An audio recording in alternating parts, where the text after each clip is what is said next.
വടകര മടപ്പള്ളിയിൽ ഓടിക്കൊണ്ടിരുന്ന KSRTC ബസിന്റെ tyre പൊട്ടിത്തെറിച്ചു. തിരുവനന്തപുരത്ത് നിന്ന് കാസർഗോട്ടേക്ക് പോവുകയായിരുന്ന ബസിന്റെ ടയറാണ് പൊട്ടിത്തെറിച്ചത്. കൂടുതൽ വിവരങ്ങളുമായി രതീഷ് വാസുദേവനാണ് ചേരുന്നത്. രതീഷ്, ഈ സംഭവം എപ്പോഴാണ്, എന്താണ് ഈ പൊട്ടിത്തെറിക്കുള്ള കാരണം?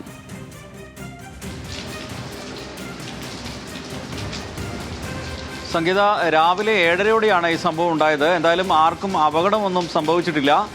8 ദിവസം മുമ്പ് മാറ്റിയ ബസ്സിൻ്റെ ടയറാണ്. ഈ ടയർ 8 ദിവസം മുമ്പ് മാറ്റിയതാണെന്നാണ് ബസ് അധികൃതർ പറയുന്നത്, KSRTC അധികൃതർ വ്യക്തമാക്കിയത്. എന്തായാലും രാവിലെ 7:30യോടെ മടപ്പള്ളിയിൽ വെച്ചാണ് ഇതിൻ്റെ പിൻഭാഗത്തെ ടയർ പൊട്ടിത്തെറിച്ചത്.